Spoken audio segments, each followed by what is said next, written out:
Good morning everyone. Question शुरू करेंगे। उषा ने भारतवर्ष का अभिनंदन करके उसे क्या पहनाया? कंगन, मुकुट, हीरक हार, माला। इसका सही उत्तर होगा हीरक हार। उषा ने हिमालय के आंगन में भारतवर्ष का स्वागत किया, अभिनंदन किया, क्या पहनाकर? हीरक हार। ठीक है। गौतम बुद्ध के सिद्धि हेतु जाने पर यशोधरा को व्याघात क्यों पहुंची? वे अकेले गए थे, वे बिना खाए गए थे, वे राहुल को बताकर गए थे, वे चोरी चोरी गए थे। गौतम बुद्ध सिद्धि प्राप्त करने हेतु गए थे, जो कि गर्व की बात है, जो कि गौरव की बात है, लेकिन फिर भी यशोधरा के मन में आघात पहुंचा था, क्योंकि गौतम बुद्ध किसी को बिना बताए गए थे। यशोधरा और राहुल सो रहे थे, तब वो चोरी चोरी चले गए थे। ठीक है। सही उत्तर होगा डी ऑप्शन, वे चोरी चोरी गए थे। चलने से पहले किसको कवि बाट की पहचान करने को कहते हैं? बटोही, शिकारी, पंछी, पतंग। सही उत्तर है बटोही। चलने से पहले बाट की पहचान करने के लिए कभी बटोही से कहते हैं, क्योंकि एक बार अगर किसी पथ में बढ़ जाते हो, फिर वहाँ से दोबारा और एक किसी पथ में जाने के लिए तब समय ही नहीं होता है। इसीलिए जिस भी पथ पर बढ़ना हो आपको, उससे पहले उसकी पहचान कर लो कि किस पथ पर आपको जाना है। जुगनू कब दीपक जलाए बैठा था? प्रातः काल में, तीसरे प्रहर में, अंधेरी रात में, शाम के समय में। सही उत्तर होगा अंधेरी रात में। अंधेरी रात में जुगनू दीपक जलाए बैठा था। श्यामा कौन थी? बंटी की पड़ोसी, सुखदा की सहेली, यशोधरा की दासी, महादेवी की बहन। श्यामा थी महादेवी की बहन। ठीक है, महादेवी वर्मा की बहन। और श्यामा के घर में पली बढ़ी थी कौन? गौरा। श्यामा के यहाँ से ही महादेवी वर्मा गौरा को लेकर आई थी। स्वतंत्रता के लिए ज्ञान और पवित्रता की मूर्ति किन्हें ललकार रही थी? भारतवासियों को, साथियों को, जनता को, दलितों को। सही उत्तर होगा भारतवासियों को। स्वतंत्रता के लिए ज्ञान और पवित्रता की मूर्ति किन्हें ललकार रही थी? भारतवासियों को। ठीक है, ये हिमाद्री तुंग श्रृंग से क्वेश्चन है। पंखों के सुख में छिपकर कौन सोई थी? जुगनू, सलभ, बाल विहंगिनी, बिस्किट। सही उत्तर होगा बाल विहंगिनी। बाल विहंगिनी सोई थी तो स्वप्न नीड़ में पंखों के सुख में छिपकर, है ना, पंखों के सुख में छिपकर बाल विहंगिनी सोई थी। राजवंशों ने क्या तानी थी? क्वेश्चन झांसी की रानी से है। तलवार, निशाना, भ्रुकुटी, नजर। सही उत्तर है भ्रुकुटी। राजवंशों ने भ्रुकुटी तानी थी। विषन्न तथा निर्जीव होकर किसका जीवन पड़ा हुआ है? वन, जग, युधिष्ठिर, गजाधर बाबू। सही उत्तर होगा जग। विषन्न तथा निर्जीव होकर जग का जीवन पड़ा हुआ है, और लोग जो है किसकी पूजा अर्चना कर रहे हैं? मृत्यु की। परी के समान संध्या सुंदरी कहाँ से उतर रही थी? मेघमालाओं से, हिमालय से, स्रोतस्विनी से, आसमां से।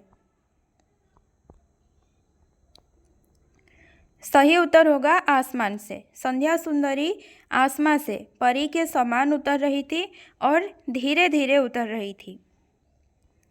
इलाहाबाद के पथ पर मजदूरनी क्या कर रही थी? रास्ता बना रही थी, धूप में चल रही थी, छाया ढूंढ रही थी, पत्थर तोड़ रही थी।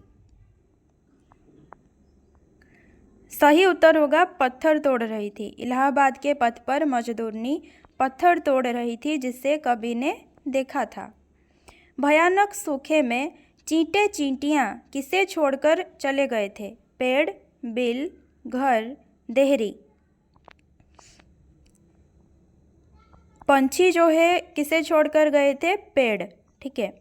चींटे चींटियाँ किसे छोड़कर गए थे? बिलों को। बी ऑप्शन ठीक है, बिल। बहुत दिनों के बाद कवि ने जी भरकर क्या देखा? किशोरियों की मुस्कान, गन्ने वाले की मुस्कान, पकी सुनहली फसलों की मुस्कान, अपनी दादी की मुस्कान। जो कभी पढ़ा नहीं होगा उसको लगेगा कि अपनी दादी की मुस्कान। बहुत दिनों के बाद कवि ने जी भरकर क्या देखा? पकी सुनहली फसलों की मुस्कान, ठीक है। और किशोरियों की जो गान था उसको सुने थे। पकी सुनहली फसलों की मुस्कान को देखे थे, गन्ने चूसे थे, ताल मखाना खाए थे, ठीक है। मौलसिरी के फूल सूंघे थे, चंदन बरनी धूल को छुए थे। कुरुक्षेत्र में कितने सर्ग हैं? 7, 6, 5, 4। कुरुक्षेत्र में टोटल 7 सर्ग हैं, उनमें से 3 सर्ग हमारे सिलेबस में हैं। राहुल कौन सी माला देखना चाहा? मोतियों का हार, मरकत की माला, हीरक हार, मणिमाला। सही उत्तर है मरकत की माला, जो कि गौतम बुद्ध पहनाए थे यशोधरा को। अष्टावक्र कैसी कोठरी में रहता था? बड़ी सी कोठरी में, लकड़ी की कोठरी में, बदबूदार कोठरी में, खुशबूदार कोठरी में। सही उत्तर है बदबूदार कोठरी में। अष्टावक्र और उसकी माँ एक बदबूदार कोठरी में रहते थे। कफन कहानी कब प्रकाशित हुई थी? 1936, 1947, 1925, 1930। सही उत्तर है 1936। कफन कहानी प्रकाशित हुई थी 1936 ईस्वी को। बुधिया किस वेदना से पछाड़ खा रही थी? प्रसव, विरह, अकथनीय, कांटे की चुभन। कैसी वेदना थी? प्रसव वेदना। बुधिया प्रसव वेदना से पछाड़ खा रही थी। किस कहानी में 2 बंदी आपस में बातें कर रहे थे? चंद्रगुप्त, आकाशदीप, पुरस्कार, भोलाराम का जीव। उत्तर होगा आकाशदीप। आकाशदीप कहानी की शुरुआत में 2 बंदी आपस में बातें कर रहे थे, चंपा और बुद्धगुप्त। स्वर्ण रंजित हल की मूठ पकड़कर किसने जूते हुए सुंदर पुष्ट बैलों को चलने का संकेत दिया? आसाराम, गोदड़, महाराज, गंगाधर राव।